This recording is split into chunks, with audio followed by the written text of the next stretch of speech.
Hey guys, it's been a while, I know. Zach and I have been busy trying to get a business together. Nothing real successful at the moment, but with all the woodworking tools left behind from our Uncle Bob, we decided to cut and deliver wood. The thing in the basement's been quiet. Now and then we hear it shuffling around, and I think it's been eating the pickles that have been down there for decades. Neither of us have been able to bring ourselves to go down and deal with it. We called the sheriff's station, and they came by to check it out, but said we would have to get a hold of animal control. We had a guy come by, and he actually went down. We tried our best to warn him that it wasn't just a feral raccoon, but he said it's nothing he hasn't dealt with before. There was screaming, then silence. I tried the sheriff again, but he told me it's not his jurisdiction. A tow truck came and took the man's truck, and that was that.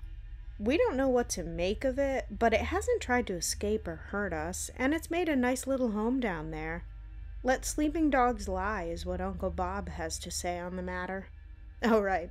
Uncle Bob's ghost is still here. There isn't a fixed schedule of when he'll show up or how long he stays. We've just sort of accepted it. We were out in the woodshed playing pool when we decided to spark another doob. Zach was about to take his turn when from behind him we heard a quick voice yell, "Don't miss!" He jumped, wildly missing the cue ball. There was a short burst of Bob's signature chuckle that sounded more like someone getting ready to hawk a loogie. "You boys are still here, eh?" "Uncle Bob?" I stuttered in disbelief. Yep. What's got you by the nuts, boy? You look spooked." "You're dead, Bob," Zach said flatly. "Oh, you guys and your jokes. I'll admit, I keep on waking up out of sorts, but I ain't dead. Keep trying to go out to town, but can't get my car to start." We talked for a little while after that. We tried to avoid the fact that he was dead. Seemed to be a real sore spot for him. He doesn't know much about time anymore, and apparently the road is blocked off at a certain point for him. We don't know why he's sticking around. We got him to go down to the basement and check on the ghoul situation for us. The control officer's body parts are everywhere, and I was right about the pickles. Of course, now the pickles it ate have been replaced with chunks of bloody meat. We listened to the radio for a while. He was shaky, but Bob was able to pick up a pool stick and play with us. He was still good, too. When he was alive, he could destroy us left-handed without us ever even getting a turn. Death hasn't taken away from that. That weird radio station took control again as we played. "Welcome. The current time is 4:35 p.m. Temperature is 42 degrees. Rainy skies. A reminder, residents, if you see the homeless man, do not give him money or turn your back on him. There's been a disappearances of kites lately. There will be a bake sale at the train station on Monday. We urge you not to try number 6's pies. Like golf, the city of Strong is opening a new golf course courtesy of the Knights of Columbus. Please come and enjoy yourselves. If you visit a loved one in a care center, know they are in good hands. Do not attempt to engage the creatures that run the center. They only want what's best for residents, at the cost of some MSH, of course. We all look forward to the summer to come here in Phillips. This has been your local report. Goodbye." "What the hell is up with that?" I asked, looking at Bob's transparent form. He was just as perplexed as I was. Apparently, him and his friend Leo had gone walking through the mountain woods behind the house on a number of occasions with a radio signal finder. They would get close, and then it would be further away, like it was moving. They were never able to find out themselves. Uncle Bob started talking about how he ought to go visit Grandma when the roadblock gets cleared, and then started to fade out. It was like how fog dissipates after the sun comes out, and then he was gone. It was about 3:40 in the afternoon by the time we went inside. We were about to heat up some chicken tenders when Zach spoke up. "Hey, you know we've been up here a while now, and haven't once gone to see Grandma. We should go." I looked at him and shuddered at the thought. Don't get me wrong, I love her, and would love to pop in and say hey, But there's something about the geriatric I could never get past. It's a lot like my fear of E.T. the extraterrestrial. Stupid, but necessary. I don't know, man. Can't you, go get her and bring her here? Matt, you know that's not how senior centers work. Come on, we'll go for a little bit, have a nice visit, and after we can get some pizza from your girlfriend. This prospect was certainly more appealing to me. Fine. But I swear to God, if I get any sort of bodily liquid on me or touched, I will never go anywhere with you again. That-a boy, he said, giving me a pat on the back, much harder than he realized. We drove on down to Phillips, passing the cemetery along the way. Any evidence of our shenanigans from the other week were now gone, and it was just a normal graveyard once again. We eventually got onto the main road and found our way to the large black building. Man, I never would have guessed this was an old folks' home, Zach said in awe. He was twisting his dreads, obviously deep in thought. You know, I still think it's weird. This parking lot was always empty, and they got that fenced-in field over on the other end that no one ever seems to use for anything. Well, they're old. I mean, what kind of activities do you think they're going to be doing? I asked, getting out and slamming the door shut. I don't know. I mean, I'm sure some of them can play soccer or walk track, he said, following me to the door. There's a reason they don't have the Grandma Olympics, Zach. For God's sake. These people are tired and just want to live out their lives as peacefully as possible. Not unless, and stay with me here, they're ninja vampires. From a very young age, Zach's imagination was pretty off the rails, and it wasn't the first time I had heard his theory on the place. No, just no. I don't want to hear about your ninja vampire theories, and I don't want anyone else in there hearing about them either. Do you understand? No, not one word. These people just want to go in peace, not be riled up in your stories. You'll understand when you're in one yourself. I'll die before I go to one of those places, with a beer in one hand and a boob in my other hand. No Jackie Champires getting me. I just shook my head. Zach still has woman problems. Of course, it's been the opposite up here. Hookers are not easy to come by, and the virtue of the girls in town is a lot higher than he's used to. The toll it's taking was evident. The other night, I saw him go into the bathroom with an empty Mrs. Butterworth bottle. Poor bastard. I parked the truck in the empty parking lot, and we walked up to the door. I took a deep breath to steel myself. You gonna be okay, Maddie? Zach asked. He knew full well of my anxiety. Yeah, let's just get this done. He pulled open the door for me, and I felt like I was being trapped. The smell was as expected, something between Febreze and human feces. There were elderly people scattered around in wheelchairs, staring at nothing in particular. I did my best to ignore them as we made our way to the desk. The guy sitting there was a weasel of a man. His long hair was slick with grease, pimples of all stages dotted his blotchy skin, and he was constantly trying to stop snot from escaping his nose.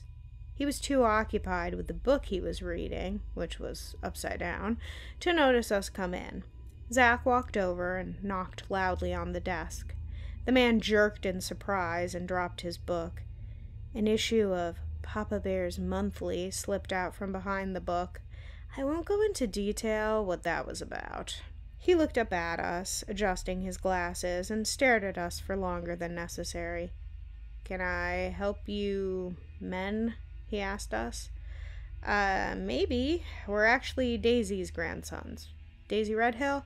We're hoping we could see her for a bit, I asked in my best polite voice. Yeah, just tell us which room and we'll be on our way, Monroe, chimed in Zach.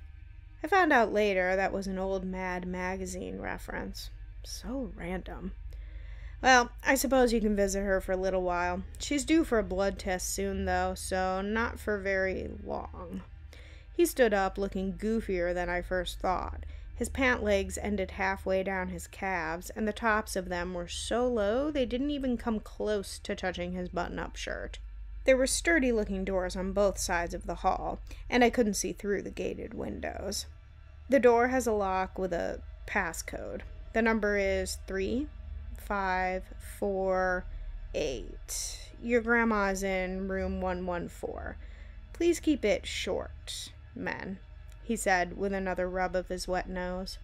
A pimple burst that time, sliding a line of pus along his palm. I was tempted to throw up in that moment, and was unable to warn Zach as he thanked him and shook the abomination. That kid is way too trusting. After the man took his leave, I told Zach not to touch me or anything else between here and home. I figured it would be like hotel rules, with the numbers going off both sides of the hall, and I was right to a point. However, they were broken up with random rooms like the cafeteria and a rec room. As we came to a turn in the hall, my heart stopped. Around the other way from the corner came a woman that had to be well over 90, yet even so, she walked remarkably well. Her eyes met mine and lit up. She smiled as wide as she possibly could, and her arms came up as she began her slow shamble towards me. Zach, I'm freaking out, man. She's coming." "Look, just calm down, dude. You're like a million times stronger than her, right? You can do this." I nodded, taking cover behind Zach as we walked toward her. We were close, and then she opened up her robe. What remained of her ancient breasts were in full view, and I wanted to cry. She wrapped her arms around Zach. I finally lost it. I left him and took off down the turn. I almost slammed into a nurse pushing an elderly man and continued running. I didn't stop until I found the door marked 114. Grandma shot up out of bed, spooked by my sudden intrusion. The room itself was just as depressing as the rest of the building. Shortly after, Zach walked into the room. His face was covered in a light shade of lipstick, and he had the biggest grin on his face. "Hi, Grandma," I said, as slow and clearly as I could. She flashed a toothless, unsure grin up at us, and I wasn't really sure if she knew who I was. The fear was beginning to set in. I wasn't sure what else I should do now, but luckily Zach came to the rescue once again. "Grandma Daisy," he said, going up to her and giving her a big hug. I shuddered at the thought, but smiled along. "Zachary," her voice was low, but in good spirit. "Is that your brother over there?" Her eyes began to show clarity, and I smiled back to her. "Yeah, Grandma, it's me." She opened her arms for me to hug her as well. The prospect made me unsettled, but I still loved her and couldn't refuse. Her frail arms wrapped around me, and the scent of mint wafted off her. I closed my eyes and got it over with. "I'm so glad you boys came to visit. I probably don't got much time left. Your Uncle Bob's death reminded me of that."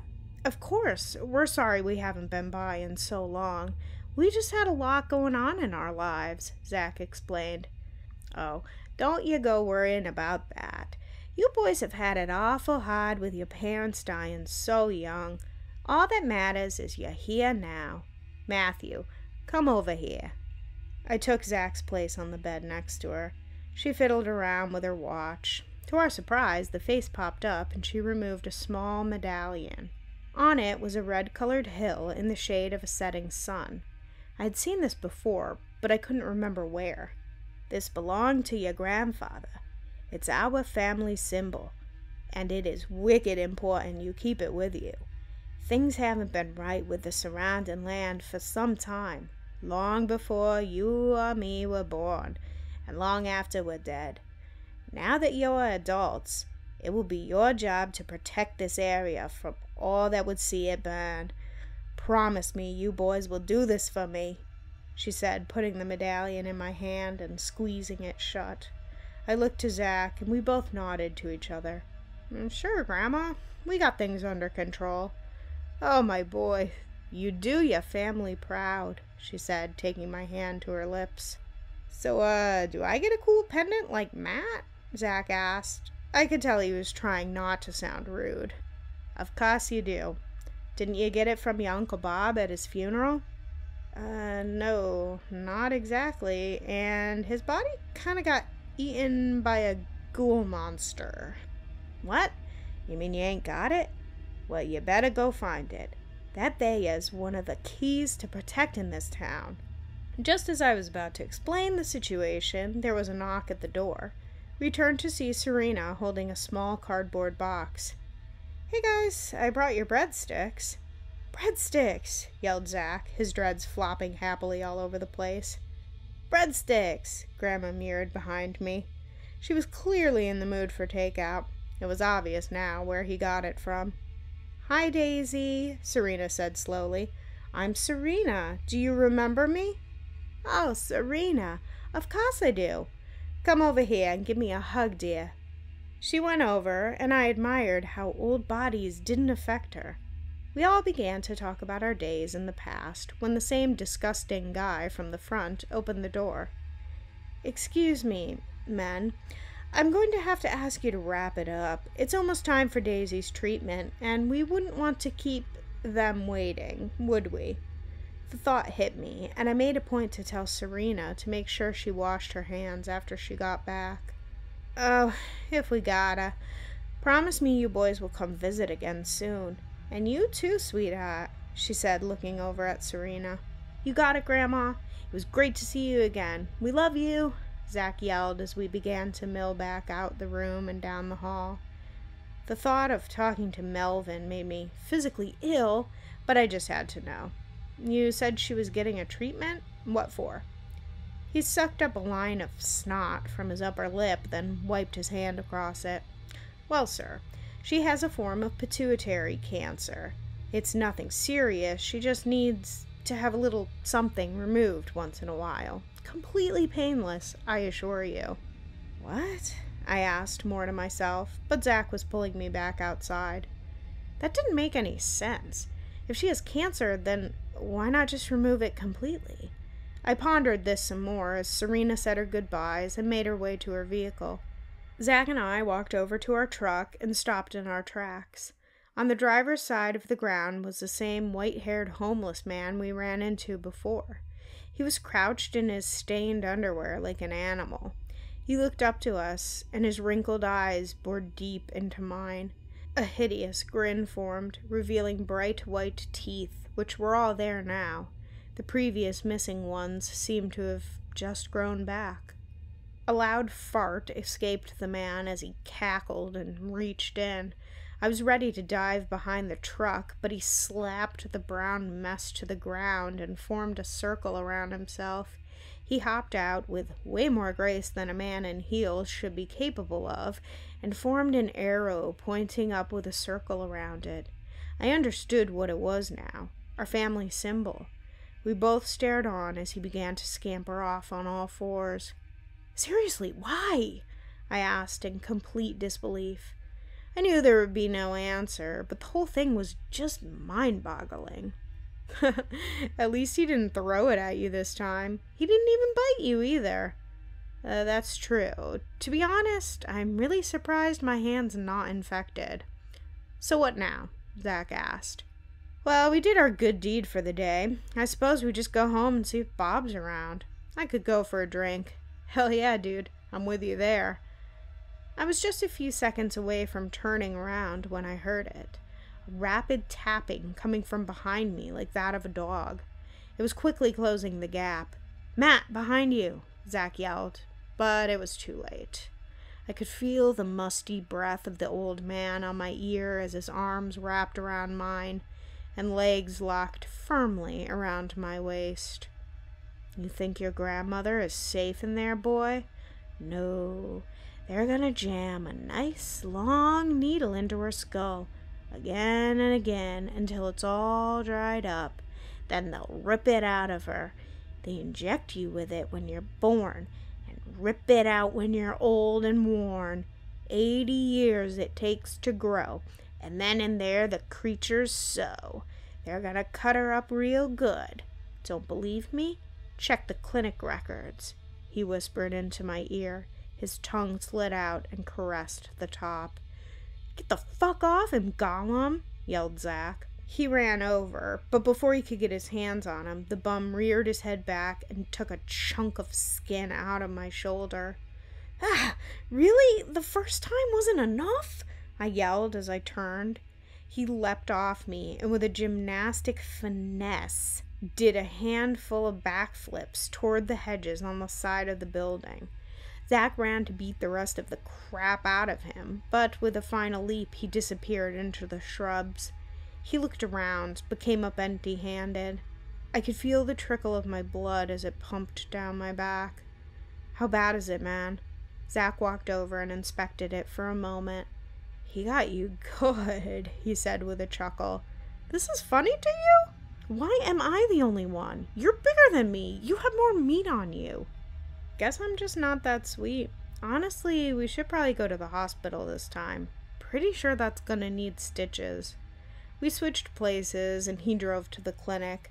For such a small town, there was a long line ahead of me for the emergency room. It would seem the townsfolk had issues of their own. After an hour of agonizing pain, it was finally my turn. We were brought into an examination room, and the nurse helped me pull my shirt off. "Mr. Redhill? You wouldn't be related to Bobby Redhill, would you?" "Yeah, that's our uncle." "Oh wow, small world. Sorry about his passing." "It's fine, just fix my shoulder, please." I gave her a quick overview of how it happened, and she didn't even seem fazed by the strange news. She asked me a few questions, but only seemed interested that I never had a PR35 vaccination. I never heard of such a thing, but apparently it's a local thing for all babies in the area. "Okay, I'll go let the doctor know, and he'll be in a few minutes." She barely walked out when Zach spoke up. "Matt, did you hear that? They inject you when you're born. It's like the crazy old cannibal said." "Ugh, please don't start. I just want to get sewn up, get my rabies shot, and go home." "Oh, you will. But first, I gotta take an investigational bathroom break," he said with the tone of an old sleuth. "Dude, don't. You really think Grandma's in danger? She's been in there for a few years now." In a typical Zach fashion, he ignored me and was already slipping out the door. I don't know how a guy so big thinks he can be sneaky in the least. I sat in silence, reflecting my life choices, and finally the doctor came in. She injected a numbing agent around the bite mark and stitched the hole together. It felt tight, but better. She gave me a few boosters as well, which I was grateful for. I don't know if she knew my brother was here with me or not, but she took her leave well before he slinked his way back in. "Look at this, man!" he practically screamed, running over with a pile of papers flapping in his hand. I didn't have to look on my own, however, as he proceeded to spell everything out to me. "Okay, I don't know what PR35 is exactly, but it's some kind of growth hormone that's injected directly into the brain. There's a whole list of people's names from town, including Uncle Bob's and Grandma's. It's like this thing overdevelops the pituitary gland, and I guess they extract fluid from it when it's ripe," he said, holding them up to me. "So what? Doesn't mean it's some sort of brain harvesting conspiracy." "But that's the thing. The director of the hospital is the same director as the old folks' home, and all of the ages that are circled on here are 80 years old. Grandma is circled." I felt my stomach drop. I knew he was right. Maybe they weren't creatures feeding off people, but there was something wrong here. "Alright, maybe we can arrange to get her out of there and back at the house." "I fucking doubt it. We're gonna have to go on a rampage." Zach was too excited to talk down. He must have found a candy machine somewhere.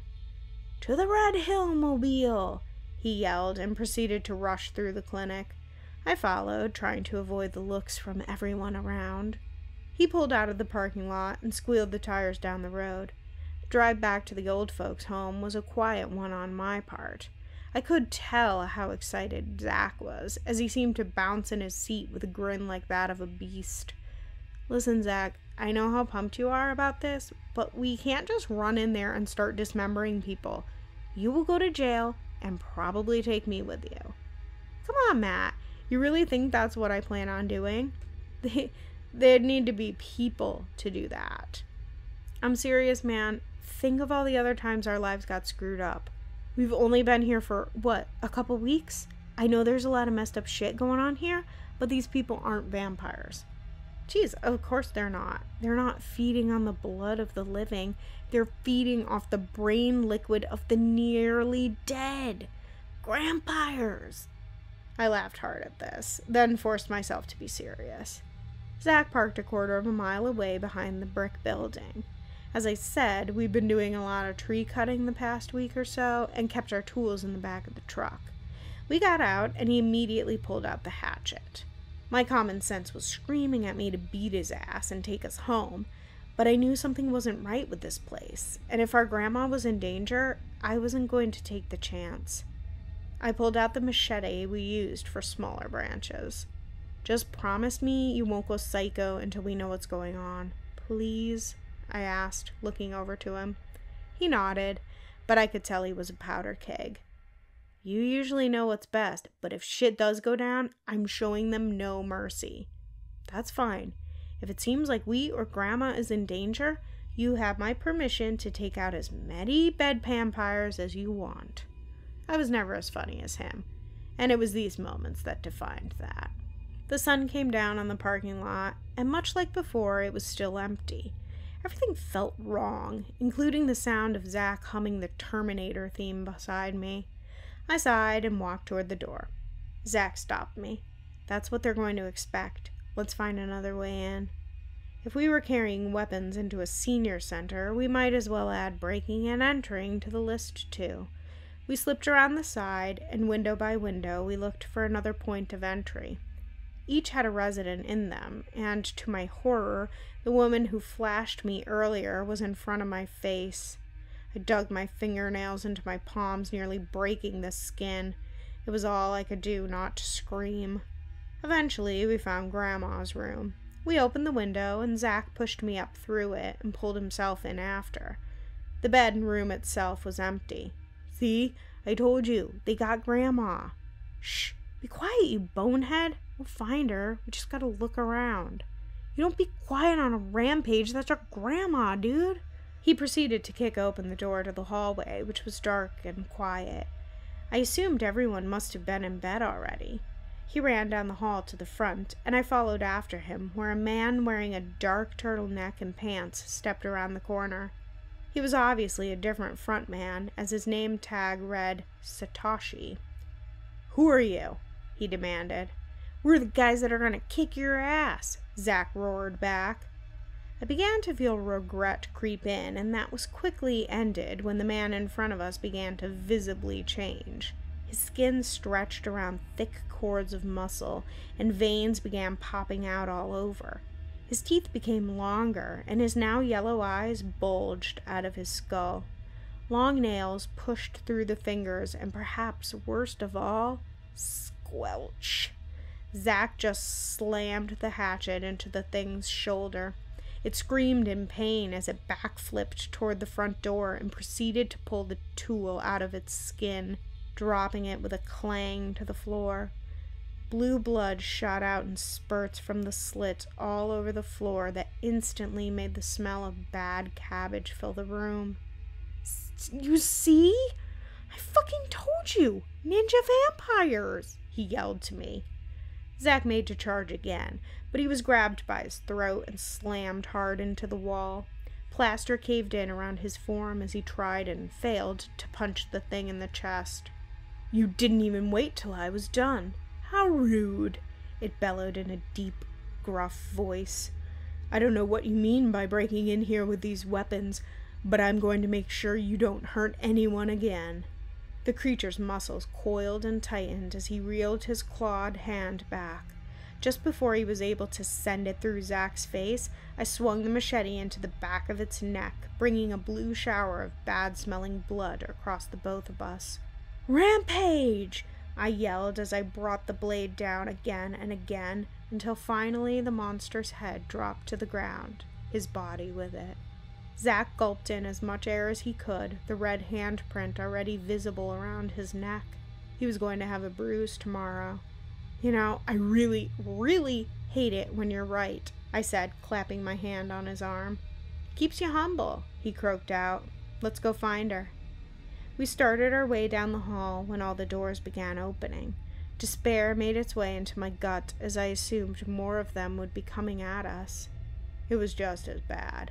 In droves, the elderly popped out of their rooms and began to slowly shuffle their way towards us.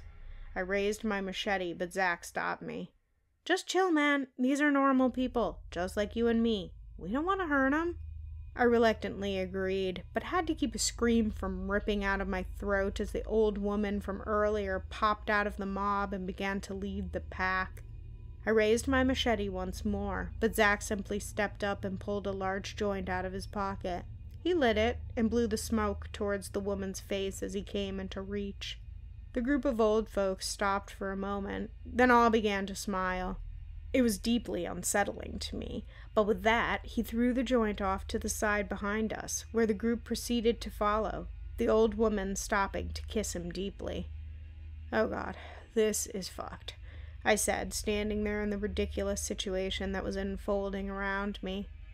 It only went from weird to worse when a blue, transparent figure walked out through the walls. It was Uncle Bob. "Is smoking pot all you boys do? I swear, I was just sitting down to have myself a beer." He looked around the hallway and saw the old folks now passing the blunt around. "Sally Vermouth? Is that you?" he said, walking over to the circle. For God's sake, of course he knew them. They were all probably classmates. "Well, guess we know what keeps bringing Uncle Bob around," Zach said, smacking my shoulder. "Dude!" I jumped in pain and proceeded to punch him in the shoulder. Sorry, I forgot." "Well, everyone's distracted. Let's go find Grandma Daisy." He grabbed his hatchet, and we began walking further down the hall, looking around from door to door. Finally, we came upon a door that led down to the basement. "All right, man, moment of truth. Ready for the boss battle?" he asked. "This isn't it. Not yet, anyway. If it was, there would be a safe spot of some kind." "Well, I guess we're gonna find out, aren't we?" He proceeded to kick the door that was already open into the wall. "Rampage!" he yelled down the dark steps. At the bottom was a locked door with a keypad on the side. "Damn it! Now what are we gonna do?" I yelled, giving it a firm kick. "Well, there's nothing we can do. We're just gonna have to go back home." "Or not!" he yelled, slamming the hatchet into the keypad. Apparently that was the right combination, because what was left of it turned blue and the door audibly unlocked. We slowly went inside, where we were greeted by a large, expensively decorated office. The colorful carpet was vibrant, and along the walls were crystal figures, jeweled weapons, and masterfully painted works of art. Everything looked priceless. At the desk, the chair slowly turned, and the disgusting little man brought his gaze upon us. He slowly clapped and rose to meet us. "So, you men have somehow managed to make it down here. How unfortunate for you." "See? Told you. Boss," Zach whispered to me. "I see you are overwhelmed. Please, have a seat. I'm sure we can work something out." "I'm just trying not to throw up all over this fancy rug. Your face is offensive and should be banned from countries," I told him. Zach rose the hatchet to the man's eye level. "Tell us where our grandma is, or it's going to get real messy." I could tell he was serious. He was giving off a fierceness that even I was getting nervous of. We fought a number of times as kids, but luckily I've never had to be on the receiving end of that. The man didn't give off the slightest hint of being intimidated, though. In fact, he began to laugh. "You fools, you think you can stop us? We are stronger and smarter than you men will ever be. We've lived in these mountains, feeding off of your kind since the beginning, and will be long after. But consider this. The hormones we inject into these people are from us. It gives them better mental clarity, a stronger body, fights off the aging process, giving them a longer natural life, and we are diligent in our jobs of taking care of them." "Yeah, at the cost of sucking them dry," he yelled back. "By taking the fluid secreted by the gland, we also take away their fears and sadness. Don't you see what I'm telling you here? They live happy, long lives with us, while ungrateful brats like you leave them here to rot. Listen, dude, we're gonna tell you for the last time, we don't give a shit what you're selling. You're gonna give us our grandma, or we're gonna cut the face from your head," I said, stepping closer. He let out a long sigh and looked down to his feet. "Very well. If that is how you feel, I will show you to your graves," he said, voice getting much deeper as the muscles in his limbs exploded from his clothes, leaving them in shreds. "I fucking told you again! Boss fight!" he yelled with an overzealous grin. The thing jumped toward us, swiping at Zach. I anticipated this and brought the machete blade down on his forearm. The thing's claws grazed across his stomach. The backside of his other hand smacked me in the face, and I went hard against the wall, making my sight explode with colors. Zach and the creature tumbled around in a blur while I shook the stars from my head. Screams of rage and pain blurred, then finally separated as my focus returned. They both had a good number of wounds in them, and Zach no longer had his hatchet. The creature threw him against the desk, collapsing it to the ground, and launched itself on top of him. Zach's hand struggled against the creature's own as it pushed its needle-like claws closer to his face. I shakily got to my knees and noticed the large amount of blood splash onto the floor in front of me. I was bleeding pretty bad, and the only thing I could do was throw in my machete, so I focused everything I had into his general direction. The blade went sailing over and stuck hard in the creature's side. It let out another scream roar and bucked back. Not wasting time, Zach ripped it out and shoved it up underneath the creature's chin. Blue blood splashed all over my brother's face. It didn't bother him, though, as he gritted his teeth harder, shoving it farther in again and again. Finally, the thing's face just kind of hung limply to the side, and Zach rolled it off. He came over and helped me to my feet. Though the fight only lasted maybe all of 5 minutes, I could see all the places those claws raked across his skin. We were both in pretty bad shape. Breathlessly, we both let out a resounding "Rampage!" and dizzily made our way to the door behind the desk. A long, cool hallway made of concrete greeted us and ended at a heavy iron door. Next to it lay a phone on a table. "Okay, I take it back. I like it when you're right sometimes," I said with a small chuckle. "That was just a mini-boss. There's your save point, and there's your boss door. Unfortunately, we don't get any do-overs. Well, I guess if we die saving Grandma. You ready?" I nodded, and we limped our way over to the imposing door. Zach slowly pushed it open to reveal some kind of lab. At the end, there was a glass window, and 2 men were inside with Grandma on a table. She was out cold with anesthesia, and there were needles laid out in a metal table. One of the men appeared to be simply an attendant, and not all that strong. Hopefully, we wouldn't have to worry about him. The other man, though, was large and imposing. Even from the heavy surgeon clothing he wore, I could see he was covered in tattoos. Zach was about to go in when I ducked us down below the window. "Wait until their backs are turned," I whispered. He nodded back to me as we peeked back through the glass. "Wie geht es Ihren Liebenspunkten?" "Normaler Arzt." "Sehr gut. Sie gibt keinen Nektar mehr. Wir werden die Drus extrahieren und den Körper entsorgen." I think they're speaking German. I'm guessing this guy's gonna be a badass. "Don't screw up," I whispered. "You either. Their backs are turned. Get ready." The surgeon picked up a round tool from the table and clicked it on. It was a circular saw, one of those kind you see in the movies where they do an autopsy. Zach wasted no time and booted in the glass door, shattering the window into a million pieces. The assistant looked over with shock, and Zach drove the hatchet firmly into his skull. "Wer bist du? Was bedeutet dieses Entringen?" the doctor yelled. Before he could change, I gave him a swift kick to the kneecap, dropping him. The saw left his hand, and he raised them in surrender and fell onto his thigh, making a large red cut through his gown. He screamed, and relief washed over me. He was human. Zach was about to do him in, but I stopped him. We did what we came here to do. We needed to go now. Zach nodded, and with the last of his rage, he booted the doctor to the face and lifted Grandma from the table. We made a beeline for the exit, but were stopped along the way. The elderly residents were still around, talking to each other and Bob, but a staff of nurses made their way out to meet us and block our exit, a few of them beginning to change. "Looks like the end of the line, bro," I said, raising the machete. "Well, fuck. Get the last joint out of my pack, would ya? And let me use your lighter." The staff of several nurses hadn't closed in on us yet. I guess they were savoring the moment or something. Well, I did as Zach asked and poked it into his mouth.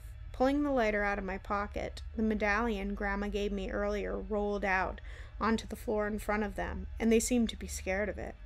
I dropped the lighter and ran over to pick it up. All I could think of was to brandish it in front of them like Silver to a werewolf and slowly make our way past them. After a time, they actually retreated around us and back toward the basement. It was as if they decided to cut their losses and let us go. Whatever the case, we got the hell out of there and ran back to the truck. We were both pretty banged up, but decided Zach should drive. My screws were still a little loose from wanging my head against a shelf, and I didn't want to take any chances with Grandma. The drive was quiet for a time, then we noticed Grandma waking up. "What happened? Is the operation over?" she asked groggily. "Don't worry, Grandma, you're safe. Me and Zach rescued you." The fog finally began to melt from her brain as she looked around and realized she was in the truck. "Why am I here? I'm supposed to be getting my gland removed." "What?" Zach asked. "You knew about that?" "Well, of course I knew about that. I don't need it anymore." "They were gonna eat you, Grandma. We kicked their asses so bad, they ain't gonna mess with anyone for a long time," Zach replied. "What do you mean? What exactly did you do to them?" she asked in a low, angry tone. "Well, they were gonna kill you, Grandma, so we went in and took those monsters down." "You killed them? You ungrateful little bastards. They were gonna give me a longer life, and you took it all away from me. The only monsters here are you two boneheads," she screamed at the top of her voice. Then all at once she was silent. "We're sorry, Grandma. We just couldn't leave you in there with them, though. And look, you can live with me and Maddie now," said Zach with an upbeat tone. Grandma remained silent and unmoving. A thick, awkward moment of realization dawned on us. We both knew it. She was gone. Zach slammed the brakes and we looked her over. Her heart had stopped beating, and I immediately dialed for an ambulance. They came faster than I thought they would, maybe a little under 10 minutes, but it was too late. There was nothing they could do for her. She had had a heart attack, and her last moments were spent yelling at us. There was no way we were ever going to get over that one. We left the hospital and began our tired drive home. The light in Uncle Bob's room was on. We slowly entered the house and sat at the table. A few moments went by, and we lit up a doobie. Uncle Bob was already aware of what happened, and he sat in silence with us. "Well, nothing to do but have a cold one, I suppose," he said, patting our backs. He walked over to the fridge, and in an attempt to cheer us up, turned invisible. "Oh, they're from a haunted brewery," he bellowed, making his way over with a beer for each of us. We laughed and took one, taking a long, hard swig before finally talking again. "I'm glad we were able to at least see her one last time," Zach said with a sad smile. "Yeah, she was a feisty one. God love her, though. She took care of us like no one else." "I know she's proud of you boys, and don't worry, she don't blame you none." "I just don't know why she was so angry about us busting her out of there. They've been injecting everyone with that crap, and we saved her from whatever they were going to do to her." Yep, 'cause everyone agreed to it. Hell, I would have been in there myself if I hadn't bit the dust so early." "Wait, what? You knew?" "Everybody does. Sure, you're subject to some strange things, but it don't really hurt no one none. So all of that was just a waste of time." "Oh, fuck it. There's less monsters in the world now," Zach said bitterly. "Speaking of which, Grandma said something about a medallion I was supposed to get from your funeral. Any idea where it is?" "Oh, yeah. In the gullet of that monster downstairs, I'd say. Sure as a crow flies." Bob took a swig of his beer, and we watched it splash the stool and floor. "Don't worry. Someone will clean that up."